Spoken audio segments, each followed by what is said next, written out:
একটি সাধারণ মুচি, একটি অভিশপ্ত বানর এবং রাজপ্রাসাদের এক ভয়ানক গোপন রহস্য, যার আড়ালে লুকিয়েছিল ৩ বছরের এক বোবা কান্না।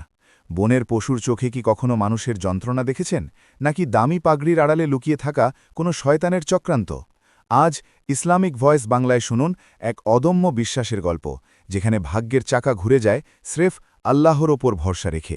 এক দরিদ্র যুবকের সততা কি পারবে রাজকন্যার বন্ধ হয়ে যাওয়া মুখ ফোটাতে আর রাজপুত্রের ওপর থেকে জাদুর অভিশাপ কাটাতে? রহস্য, রোমাঞ্চ আর ঈমানী শক্তিতে ভরপুর এই কাহিনীটি শেষ পর্যন্ত না শুনলে আপনি জীবনের এক বড় শিক্ষা মিস করবেন। চলুন তবে শুরু করা যাক আজকের এই হৃদয়স্পর্শী সত্য ঘটনাটি। বহু যুগ আগের এক সোনালী অতীতে নূরপুর নামের এক নিভৃত ছোট গ্রামের একেবারে প্রান্তে বাস করতেন এক সাধারণ মুচি, যার নাম ছিল রহিম। তার দেহ ছিল পাতলা ও রোগা, কিন্তু তার ২ হাত যেন কখনো বিশ্রাম নিত না কাজ থেকে।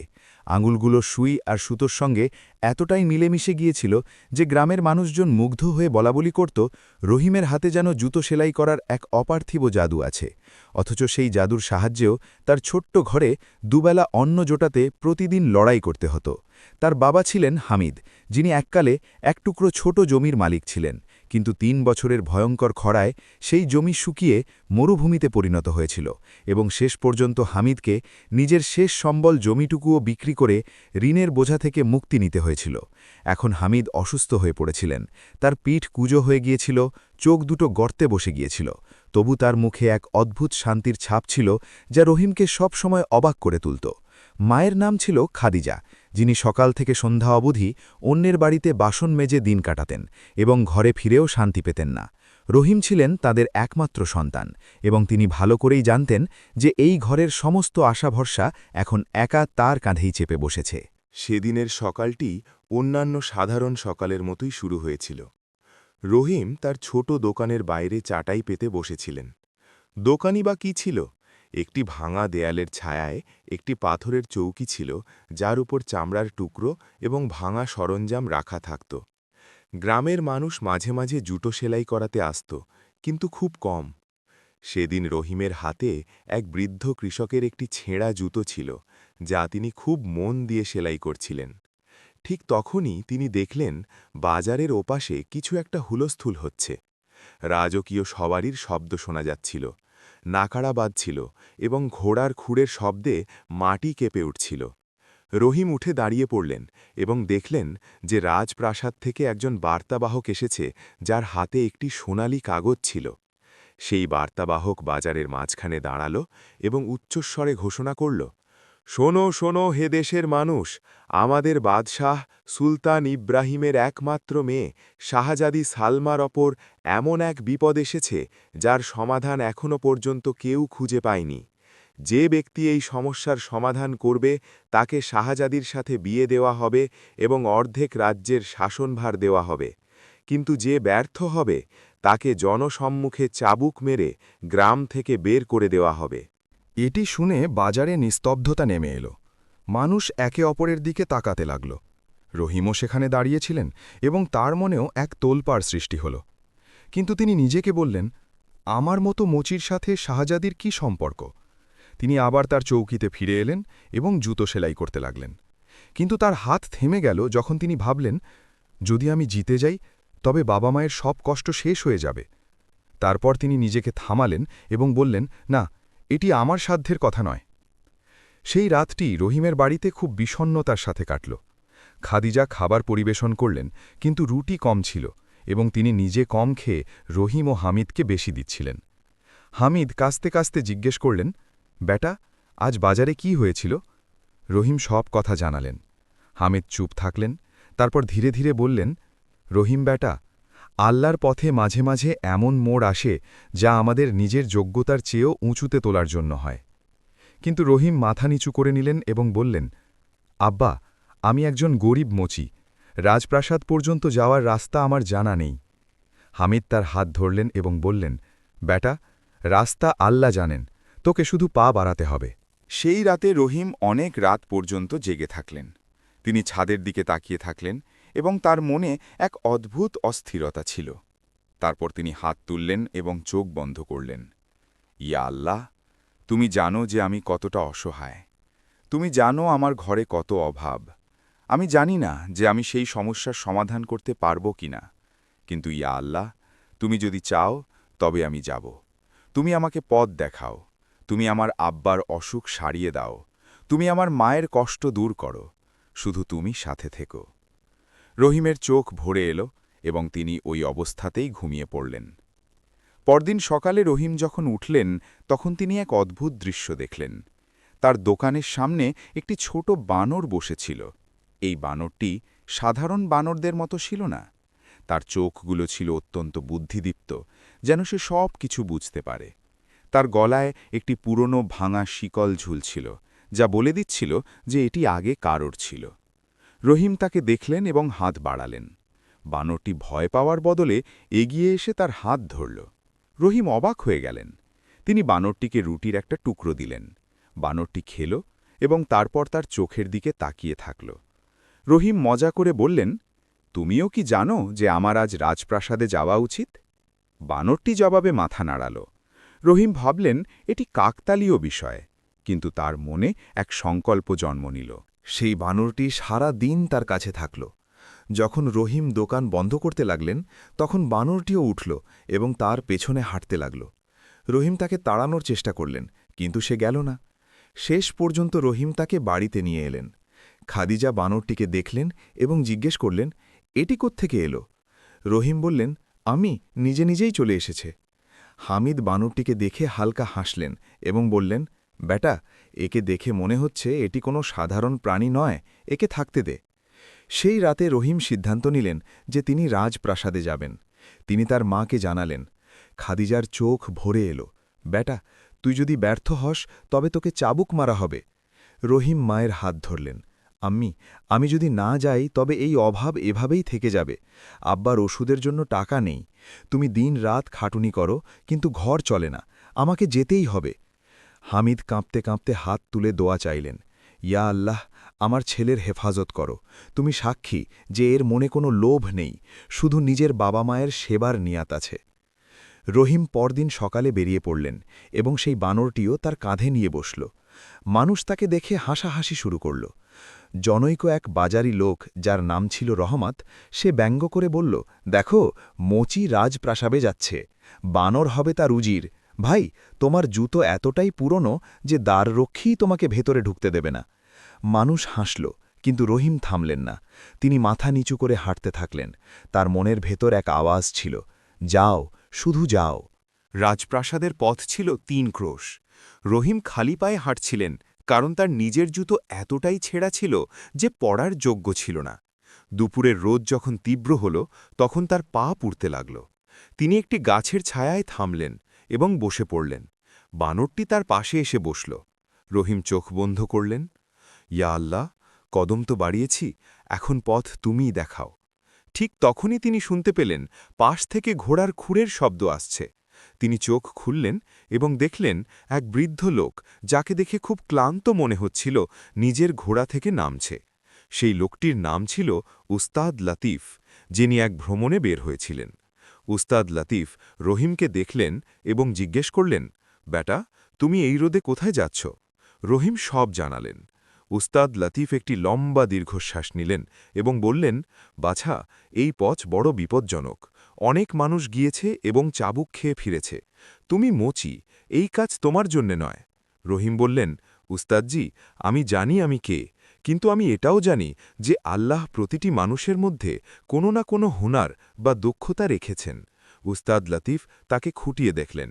তারপর সেই বানরটিকে দেখলেন যে রহিমের কাঁধে বসেছিল। উস্তাদের চোখ হঠাৎ বড় হয়ে গেল। তিনি এগিয়ে এলেন এবং বানরটিকে মনোযোগ দিয়ে দেখতে লাগলেন। তিনি নিচু স্বরে বললেন, এই বানরটি, এটি তো। তারপর তিনি থেমে গেলেন। রহিম জিজ্ঞেস করলেন, কি হয়েছে উস্তাদজি?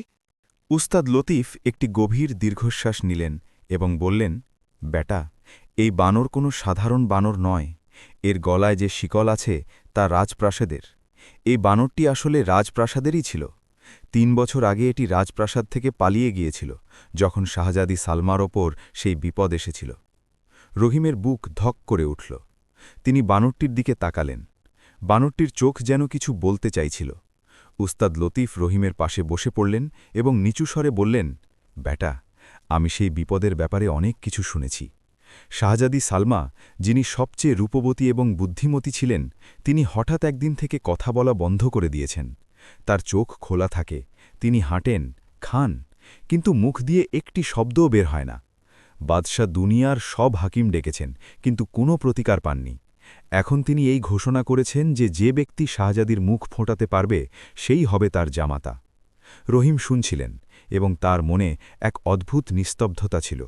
তিনি ভাবলেন, আমি মুচি, আমি তো নিজেই জানি না আমি কি করব, কিন্তু এই বানরটি কেন এলো আমার কাছে?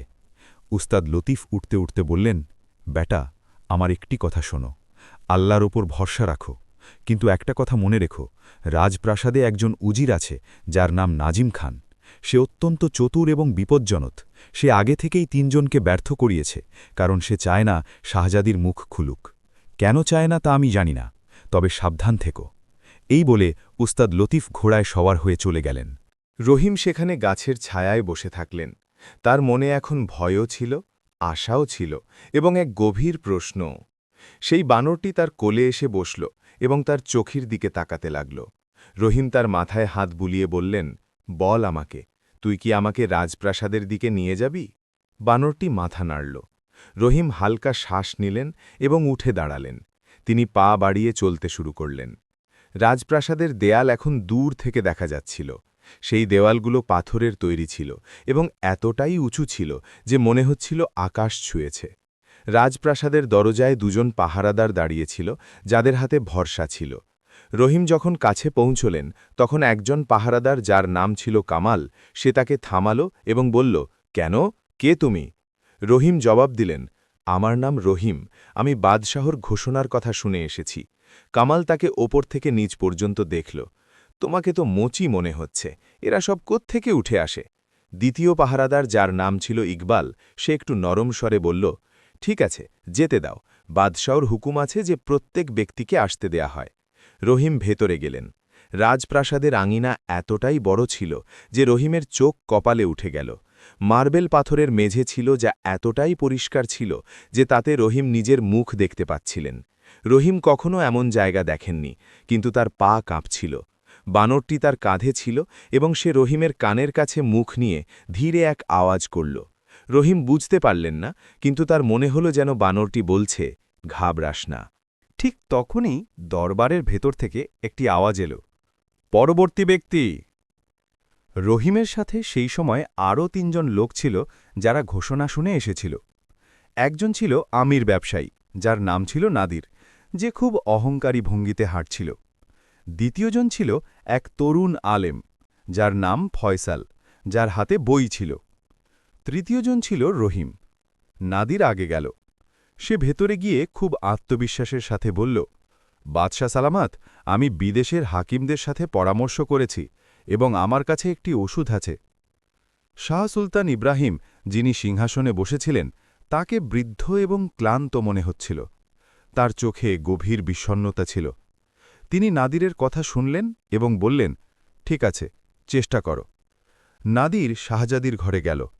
কিছুক্ষণ পর বাইরে এলো। তার মুখে হাড়ের চিহ্ন ছিল। তারপর ফয়সাল গেল। সেও অনেকক্ষণ ভেতরে থাকল, কিন্তু যখন বাইরে এলো তখন তার মাথা নিচু হয়েছিল। এবার রহিমের পালা ছিল। কামাল পাহারাদার ব্যঙ্গ করে হেসে বলল, হেবার মোচি যাবে। রহিম লম্বা শ্বাস নিলেন এবং দরবারে দাখিল হলেন। বাদশাহ সুলতান ইব্রাহিম রহিমকে দেখলেন। তার চোখে কিছুটা বিস্ময় ফুটে উঠল।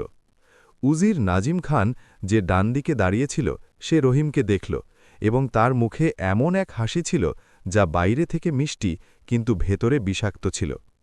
নাজিম খানের চেহারা দেখতে অত্যন্ত ভদ্র ছিল। পাকা সাদা দাড়ি ছিল, মাথায় ছিল দামি পাগড়ি, কিন্তু তার চোখগুলো বলছিল যে এই ব্যক্তির মনে অন্য কিছু রয়েছে। নাজিম বলল, বাদশাহ নামদার, এই ব্যক্তি একজন মোচি, ওকে ফিরে যেতে দিন, সে নিজের সময় নষ্ট করছে। বাদশাহ যখন নাজিমকে দেখলেন, তারপর রহিমকে দেখলেন এবং বললেন, না, প্রতিটি ব্যক্তি সুযোগ পাবে, এই ঘোষণা আমি করেছি। নাজিম মাথা নত করল, কিন্তু তার চোখে রহিমের জন্য বিপজ্জনক অভিসন্ধি ফুটে উঠছিল। বাদশাহ রহিমকে জিজ্ঞেস করলেন, তোমার নাম কি? রহিম জবাব দিলেন, রহিম হুজুর। বাদশাহ বললেন, আর এই বানরটি? রহিম বললেন, এ আমার সাথেই আছে হুজুর। বাদশার ক্লান্ত চোখে প্রথমবারের মতো এক অদ্ভুত চমক দেখা দিল। তিনি বানরটিকে মনোযোগ দিয়ে দেখলেন। তারপর হঠাৎ তার চোখ ভরে এলো। তিনি বললেন, এ তো জাহানারার বানর, এ তো ফারহান, এ ৩ বছর ধরে নিখোঁজ ছিল। দরবারে নিস্তব্ধতা নেমে এলো। নাজিম খানের চেহারার রং বদলে গেল। তার চোখে প্রথমবারের মতো ভয় দেখা দিল। রহিম বুঝতে পারছিলেন না যে এসব কী হচ্ছে, কিন্তু তার মনে এক বিশ্বাস ছিল এসব অকারণে হচ্ছে না। ইয়া আল্লাহ, তুমি জানো সামনে কি হবে। বাদশা বললেন, রহিম, তুমি যাও, শাহজাদি সালমার কামরায় যাও এবং এই বানরটিকে সাথে নিয়ে যাও। রহিম উঠলেন এবং রাজপ্রাসাদের সবচেয়ে উঁচু মিনারটির দিকে চলতে শুরু করলেন, যেখানে শাহজাদি সালমার কামরা ছিল। তার পা কাঁপছিল, কিন্তু তার হাত মুষ্টিবদ্ধ ছিল এবং মনে শুধু একটি দোয়া ছিল, ইয়া আল্লাহ, যা তুমি শুরু করেছ তা তোমার রহমতে পূর্ণ করো। ঠিক তখনই পেছন থেকে নাজিম খানের আওয়াজ এলো, রহিম, থামো, আগে একবার আমার সাথে দেখা করো। রহিম পেছনে ফিরে দেখলেন, নাজিম খানের চোখে সেই বিপজ্জনক হাসি আবার ফিরে এসেছে। রহিমের গায়ের লোম খাড়া হয়ে গেল।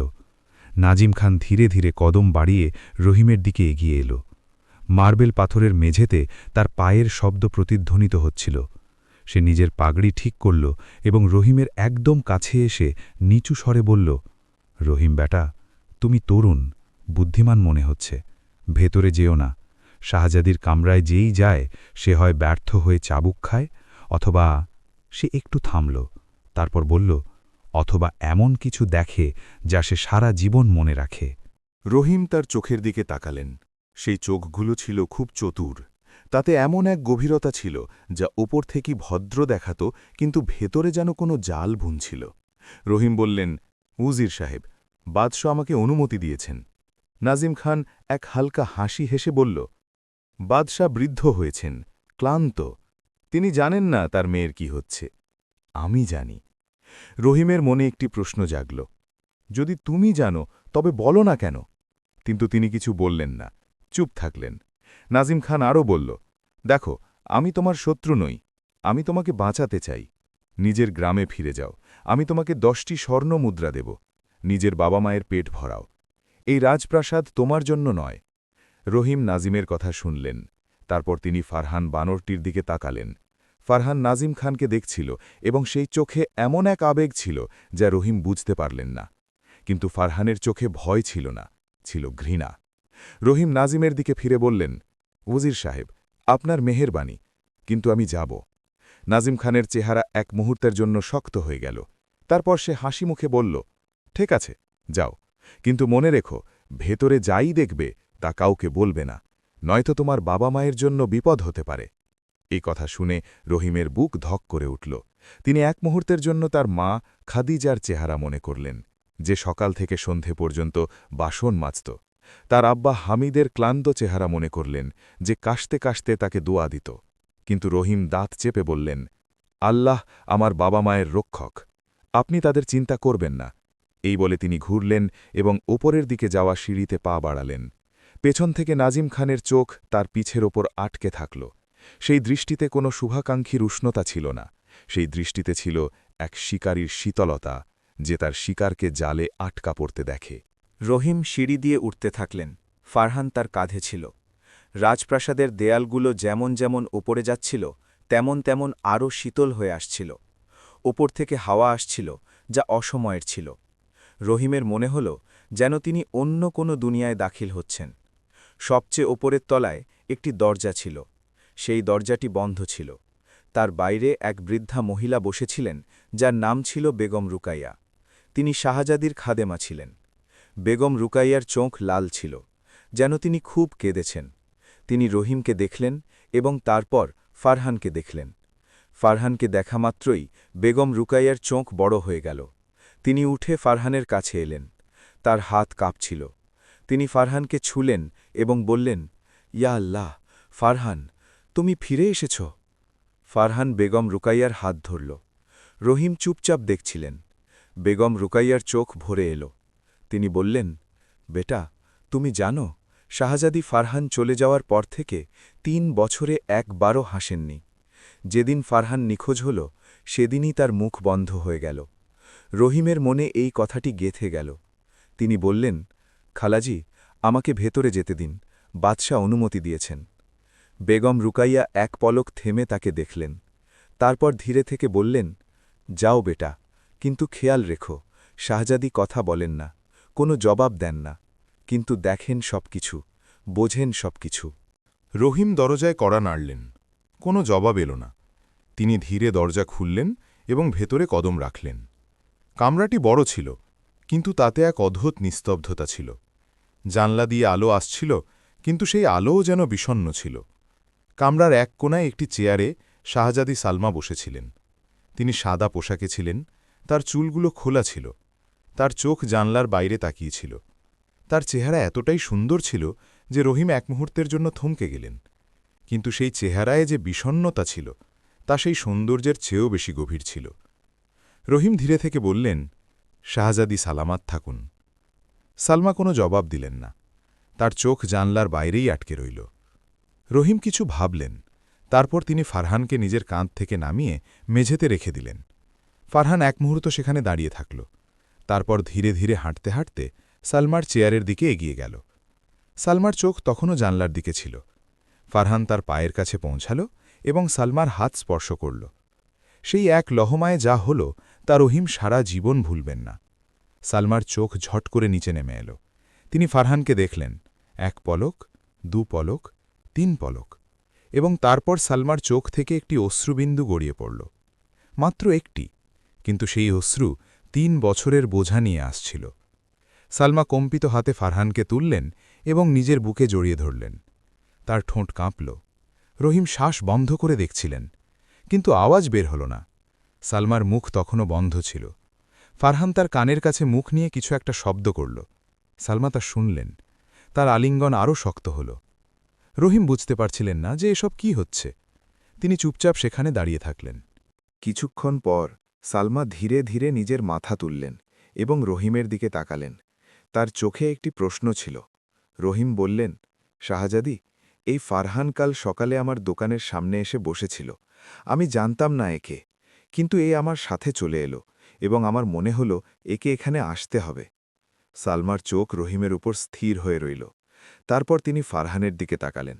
ফারহান তার চোখের দিকে তাকিয়ে আবারও কিছু একটা শব্দ করল এবং এবার সালমার ঠোঁট থেকে একটি আওয়াজ বের হল। একটি শব্দ, খুবই ধীর, খুবই ভাঙা, যেন ৩ বছর ধরে বন্ধ কোনো দরজা প্রথমবারের মতো খোলা হল। সেই শব্দটি ছিল ফারহান। রহিমের পুরো শরীর কেঁপে উঠল। তার চোখ ভরে এলো। তিনি ভাবেননি যে এই একটি শব্দে এতটা ব্যথা থাকতে পারে। সালমার গলার স্বর খসখসে ছিল, যেন বহু বছর ব্যবহার করা হয়নি। তিনি আবার বললেন, ফারহান, তুমি এসেছ? এবার আওয়াজ কিছুটা পরিষ্কার ছিল, আর তারপর সালমা কাঁদতে লাগলেন অঝরে, যেন ৩ বছরের সব ব্যথা একসাথে বেরিয়ে আসছে। রহিম সেখানেই দাঁড়িয়ে থাকলেন। তিনি অনুভব করলেন যে এই মুহূর্তটি তার নয়, এই মুহূর্তটি সালমা আর ফারহানের।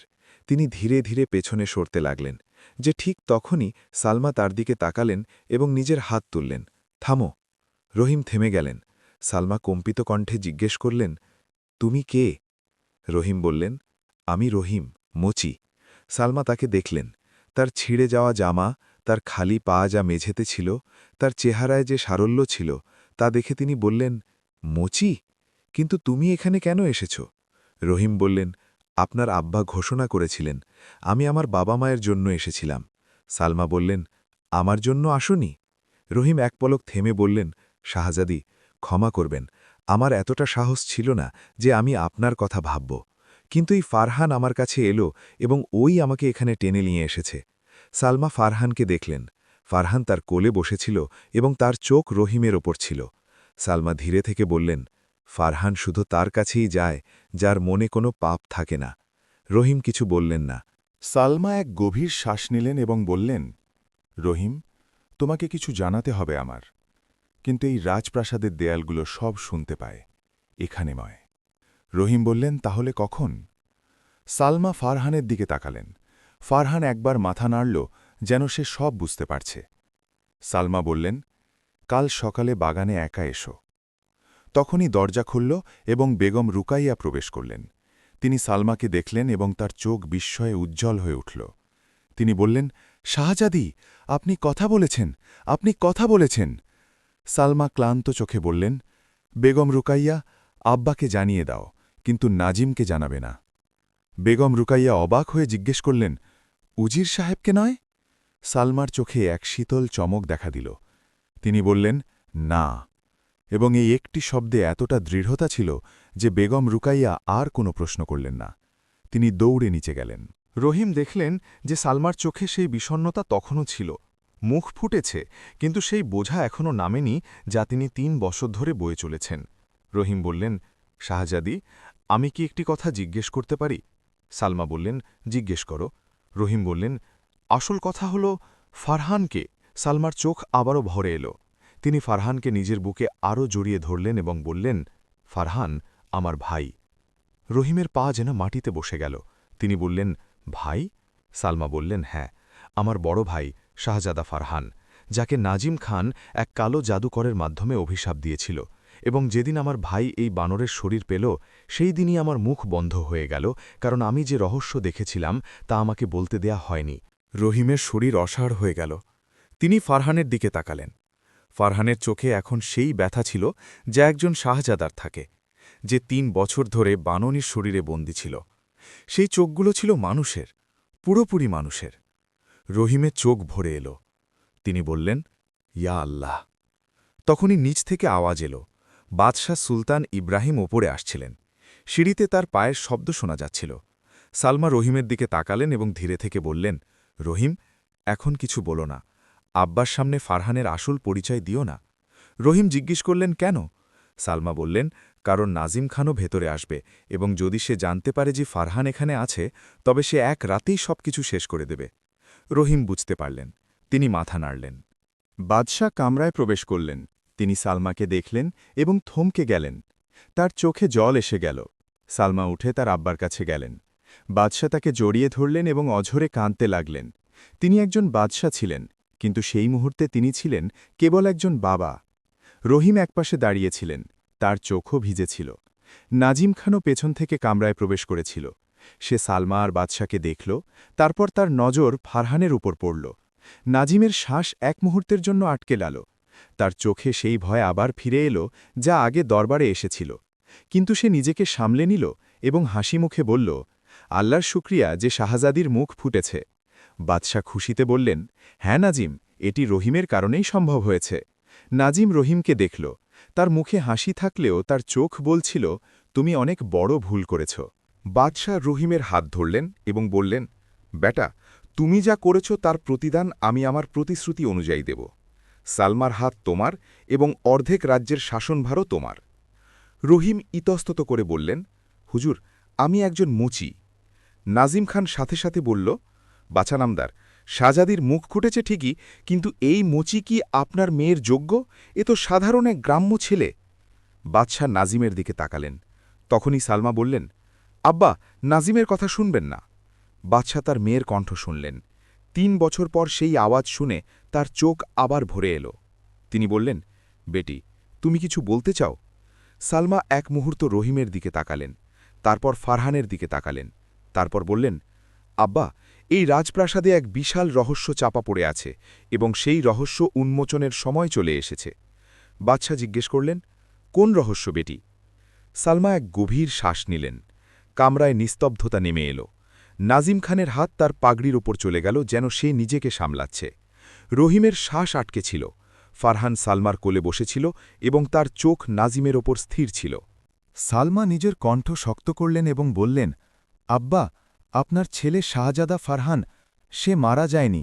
রহিমের নজর ছিল নাজিমের ওপর। নাজিমের চেহারার রগগুলো টানটান হয়ে গেল। তার হাত ধীরে থেকে কোমরের দিকে গেল, যেখানে একটি খঞ্জর ছিল। রহিম তা দেখলেন এবং তার বুক ধক করে উঠল। তিনি বুঝতে পারলেন যে নাজিম কি করতে চলেছে। রহস্য পুরোপুরি ফাঁস হওয়ার আগেই সে ফারহানকে শেষ করে দিতে চাইছিল। রহিম কিছু না ভেবেই এক কদম এগিয়ে গেলেন এবং সালমার কোল থেকে ফারহানকে তুলে নিলেন। সালমা চমকে গেলেন। বাদশাহ অবাক হয়ে তাকিয়ে রইলেন। নাজিমের হাত খঞ্জর পর্যন্ত পৌঁছনোর আগেই থেমে গেল, কারণ রহিম ফারহানকে নিয়ে ঠিক বাদশার সামনে গিয়ে দাঁড়িয়েছিলেন। নাজিমের জন্য এখন খঞ্জর বের করা অসম্ভব ছিল। রহিম বাদশার চোখের দিকে তাকিয়ে বললেন, হুজুর, এই বানরটিকে মনোযোগ দিয়ে দেখুন, এর চোখের দিকে তাকান। বাদশাহ অবাক হয়ে ফারহানের দিকে তাকালেন। ফারহান বাদশার চোখের সাথে চোখ মিলিয়ে দাঁড়িয়েছিল। সেই চোখে কোনো পশুর মতো ভাব ছিল না, যা সচরাচর বানরের থাকে। সেই চোখে ছিল যন্ত্রণা, ছিল চেনা পরিচিতি। বাদশার ভ্রু কুঁচকে গেল। তিনি বললেন, এই চোখ তো। তার কণ্ঠস্বর কাঁপতে লাগল। সালমা বললেন, আব্বা, এই ফারহান, আপনার ছেলে। বাদশার হাত ফারহানের দিকে এগিয়ে গেল। তার আঙুলগুলো কাঁপছিল। ফারহান তার হাত ধরল। বাদশার মুখ থেকে এমন এক শব্দ বের হল, যা কোনো মানুষের মনে হচ্ছিল না। সেই আওয়াজ ছিল এক বাবার, যার মনে হয়েছিল তার ছেলে মারা গেছে এবং এখন সে তাকে জীবন্ত দেখছে, যদিও অন্য শরীরে। বাদশার পা কাঁপতে লাগল এবং তিনি ধীরে ধীরে মেঝেতে বসে পড়লেন। তিনি ফারহানকে নিজের বুকে জড়িয়ে ধরলেন এবং কাঁদতে লাগলেন। পুরো কামরায় কেবল তার কান্নার শব্দ শোনা যাচ্ছিল। নাজিম খান এক কদম পেছনে সরে গিয়েছিল। তার চেহারায় এখন ভয় ছিল, আসল ভয়। সেই ভয় যা তখন আসে যখন কারোর বহু বছরের বোনা ষড়যন্ত্র ভাঙতে শুরু করে। রহিম তাকে দেখছিলেন। নাজিম অনুভব করল যে রহিমের নজর তার উপর রয়েছে। সে দ্রুত নিজের চেহারা সামলে নিল এবং দুঃখী হওয়ার নাটক করতে লাগল। সে চোখ মুছে বলল, ইয়া আল্লাহ, শাহজাদা ফারহান, এ তো অনেক বড় জুলুম হয়েছে। বাদশা নামদার যেই এ কাজ করেছে তার কঠোর শাস্তি হওয়া উচিত। রহিম তার কথা শুনলেন এবং তার মনে এক আগুন জ্বলে উঠল। তিনি বললেন, একদম ঠিক বলেছেন উজির সাহেব, যেই এ কাজ করেছে তার শাস্তি হওয়া উচিত। নাজিম রহিমকে দেখল। তাদের দুজনের নজর মিলিত হল। এক মুহূর্তের জন্য দুজনের মাঝে এক নীরব লড়াই চলল। বাদশাহ মাথা তুললেন এবং সালমাকে জিজ্ঞেস করলেন, বেটি, এটি কিভাবে হল? কে করেছে এটি? সালমা নাজিমের দিকে তাকালেন। নাজিম চোখ ছলছল করে বাদশার দিকে তাকালো, যেন সেও এই খবরে ততটাই ভেঙে পড়েছে। সালমার ঠোঁট কাঁপল, কিন্তু তিনি থেমে গেলেন। রহিম দেখলেন যে সালমা থেমে গেলেন কেন। তিনি সালমার চোখের দিকে তাকালেন। সালমার চোখ নাজিমের ওপর ছিল এবং তাতে ভয় ছিল। রহিম বুঝতে পারলেন, সালমা ভীত ছিলেন। ৩ বছর ধরে তিনি এই ভয় নিয়েই বেঁচেছিলেন। রাজপ্রাসাদে নাজিম খানের এতটাই ক্ষমতা ছিল যে সে যা খুশি তাই করতে পারত। বাদশাহ বৃদ্ধ ছিলেন এবং নাজিমকে বিশ্বাস করতেন। যদি সালমা নাজিমের নাম নিতেন আর নাজিম উল্টো তাকেই মিথ্যাবাদী প্রমাণ করে দিত। রহিম সালমার দিকে তাকালেন। সালমা তার চোখের দিকে তাকালেন। রহিম আলতো করে মাথা নাড়লেন, যেন তিনি বলছেন, ভয় পেও না, আমি এখানে আছি। সালমা এক গভীর শ্বাস নিলেন। তিনি ফারহানকে দেখলেন। ফারহান তার দিকে তাকিয়েছিল। সেই চোখে সেই শক্তি ছিল যা একজন বড় ভাইয়ের থাকে। বোন, ভয় পেও না, সত্যি বলো। সালমা বাদশার দিকে তাকিয়ে বললেন, আব্বা, সেই রাতে যখন ফারহান ভাই এই শরীর পেয়েছিলেন, সেই রাতে আমি আমার জানলা দিয়ে দেখেছিলাম রাজপ্রাসাদের পেছনের বাগানে একজন লোক ছিল, একজন বৃদ্ধ জাদুকর ছিল, আর তার সাথে। তিনি থামলেন। তার শ্বাস দ্রুত হতে লাগল। তাদের সাথে উজির নাজিম খান ছিলেন। কামরায় এমন এক নিস্তব্ধতা নেমে এলো, যেন বাতাসও থমকে গেছে। বাদশার চোখ ছানা বাড়া হয়ে গেল। তিনি নাজিমের দিকে তাকালেন। নাজিমের চেহারা এক মুহূর্তের জন্য ফ্যাকাশে হয়ে গেল। তারপর সে তৎক্ষণাৎ নিজের চেহারা দুঃখী করে নিল এবং বলল, বাদশা নামদার, শাহজাদি ৩ বছর ধরে অসুস্থ ছিলেন। তার মুখ এইমাত্র ফুটেছে। তিনি সম্ভবত পুরনো কোনো স্বপ্ন মনে করছেন। আমার ওপর এমন অপবাদ! আমি ৪০ বছর ধরে আপনার সেবায় নিয়োজিত আছি। রহিম আর থাকতে পারলেন না। তিনি বললেন, উজির সাহেব, যদি শাহজাদি মিথ্যা বলে থাকেন তবে আপনার ভয় লাগছিল কেন? নাজিম রহিমকে দেখল। তার চোখে প্রথমবারের মতো প্রকাশ্য শত্রুতা ফুটে উঠল। সে বলল, মুচি, তোমার যোগ্যতা কি যে আমাকে প্রশ্ন করো? বাদশাহ হাত তুললেন। নাজিম, রহিম আমার মেহমান। নাজিম মাথা নত করল, কিন্তু তার হাতের মুঠি শক্ত ছিল। বাদশাহ বললেন, নাজিম, আমি তোমাকে চিনি ৪০ বছর ধরে, কিন্তু আমার মেয়ের নামও আমি জানি। সে মিথ্যে বলে না। নাজিম বলল, হুজুর, আপনি যদি আমাকে সন্দেহ করেন তবে আমি এক্ষুনি এই রাজপ্রাসাদ থেকে চলে যাচ্ছি। বাদশাহ বললেন, তুমি কোথাও যাবে না, এখনই নয়, আগে তদন্ত হবে। নাজিম মাথা নত করল, কিন্তু রহিম দেখলেন যে তার ঠোঁটে একটি হালকা হাসি ছিল। এমন এক হাসি যা বলছিল, তদন্ত হবে, তবে দেখা যাবে। এই রাজপ্রাসাদের প্রতিটি কোণায় আমার লোক আছে। সেই রাতে রহিমকে রাজপ্রাসাদে থাকার জন্য একটি কামরা দেয়া হল। কামরাটি ছোট ছিল, কিন্তু রহিমের কাছে তা কোনো রাজপ্রাসাদের চেয়ে কম ছিল না। তিনি জীবনে কখনো এমন বিছানা দেখেননি। কিন্তু সেই রাতে রহিম ঘুমাতে পারলেন না। তিনি ছাদের দিকে তাকিয়ে রইলেন। তার মনে অস্থিরতা ছিল। তিনি ভাবলেন, ইয়া আল্লাহ, আমি একজন মুচি, এক গ্রামের ছেলে। এই রাজপ্রাসাদের ষড়যন্ত্রে আমার কি মর্যাদা? নাজিমের কাছে পুরো সেনাবাহিনী আছে, পুরো নেটওয়ার্ক আছে, আমার কাছে কি আছে? ফারহান তার পাশে শুয়েছিল। রহিম ফারহানের দিকে তাকালেন। ফারহানের চোখ খোলা ছিল।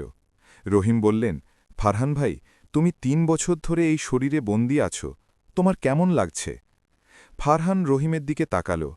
তার চোখে এক গভীর ব্যথা ছিল। রহিম বললেন, আমাকে ক্ষমা করো, আমি এই প্রশ্ন তোমার ব্যথা বাড়ানোর জন্য করছি না।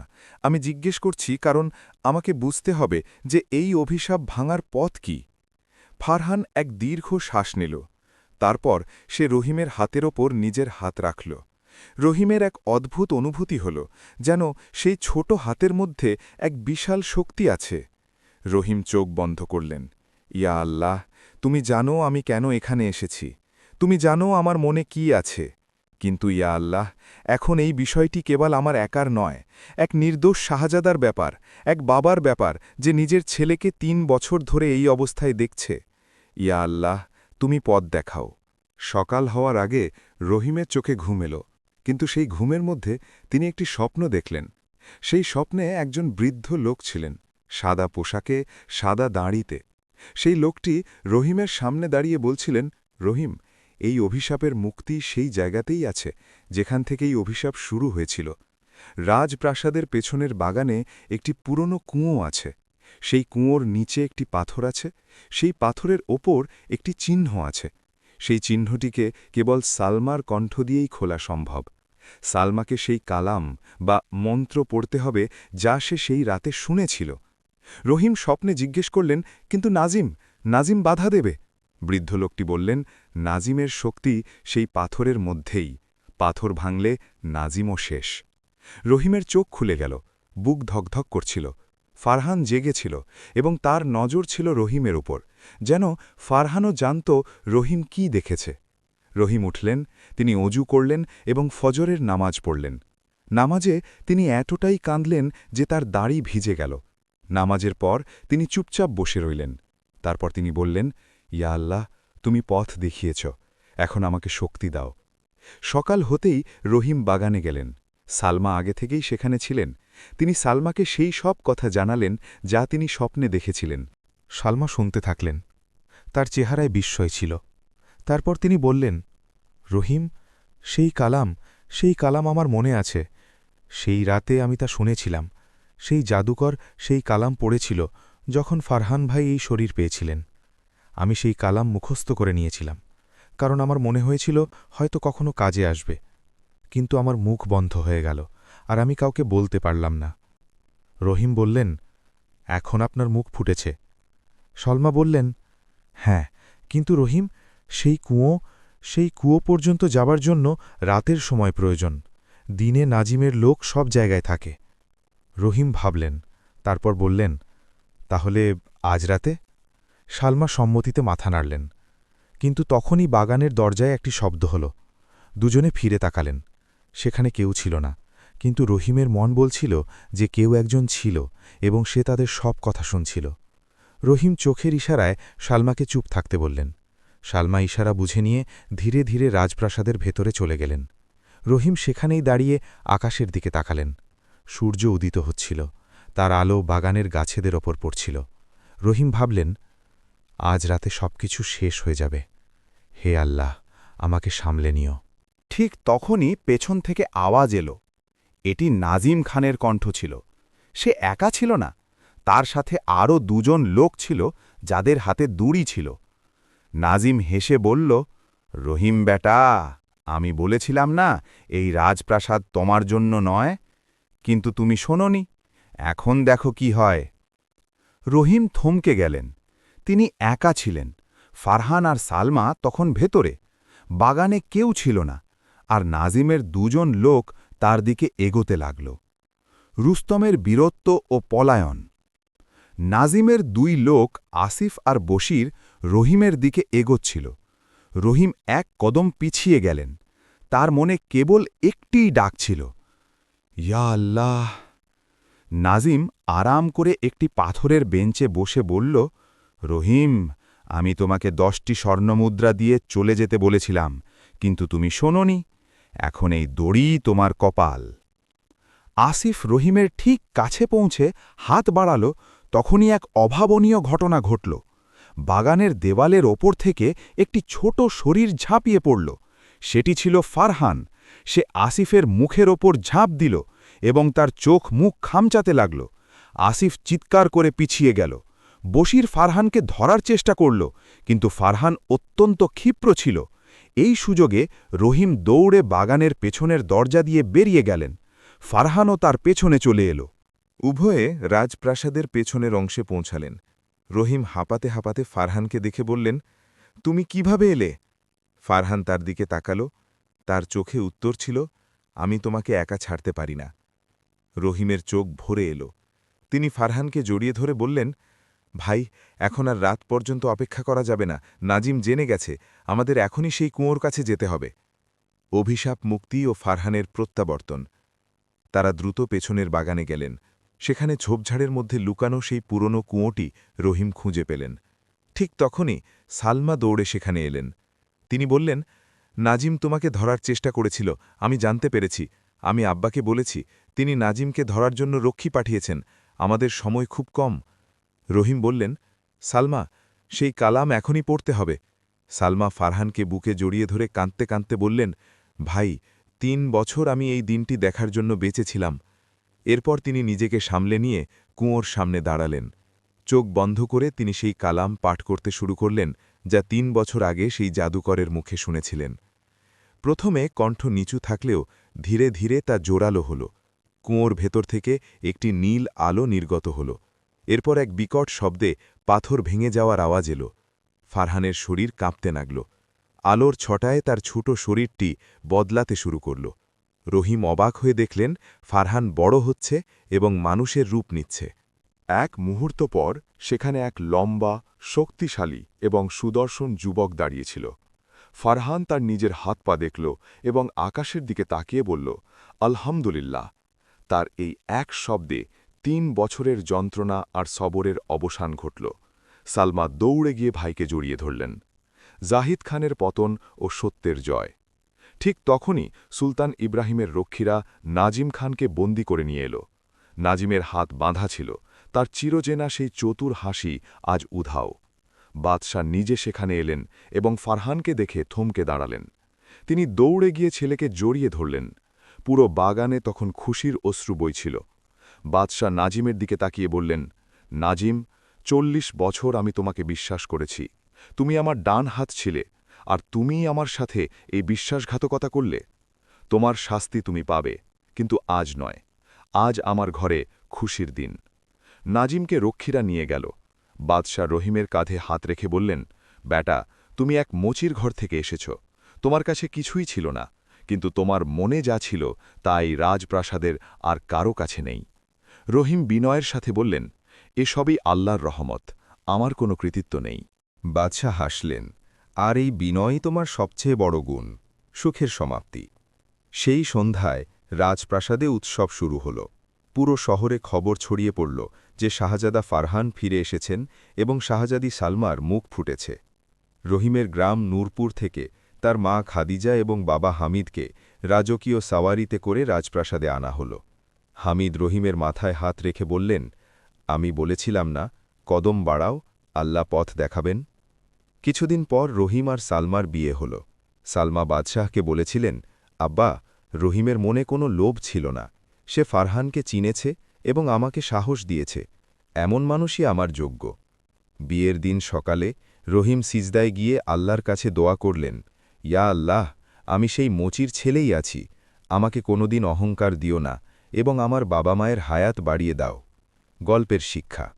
হামিদের চিকিৎসা হল এবং খাদিজাকেও আর কারো বাড়িতে কাজ করতে হল না। যে মোচি একদিন ছেঁড়া জুতো সেলাই করত, আজ সে বাদশার জামাতা। কিন্তু যা বদলায়নি তা হল তার নামাজ, তার দোয়া এবং আল্লাহর ওপর তার অগাধ বিশ্বাস। সত্য আর নিষ্ঠার সাথে পথ চললে আল্লাহ নিজেই পথ খুলে দেন। এই কিচ্ছাটি আপনাদের কাছে পৌঁছে দিল আমাদের চ্যানেল ইসলামিক ভয়েস বাংলা। যদি এই কাহিনীটি আপনার হৃদয়ে ছুঁয়ে যায় তবে আমাদের চ্যানেলটি সাবস্ক্রাইব করুন, ভিডিওটি লাইক করুন এবং প্রিয়জনদের সাথে শেয়ার করুন। আপনাদের এই একটি শেয়ার আমাদের জন্য অনেক বড় অনুপ্রেরণা। আল্লাহ হাফেজ।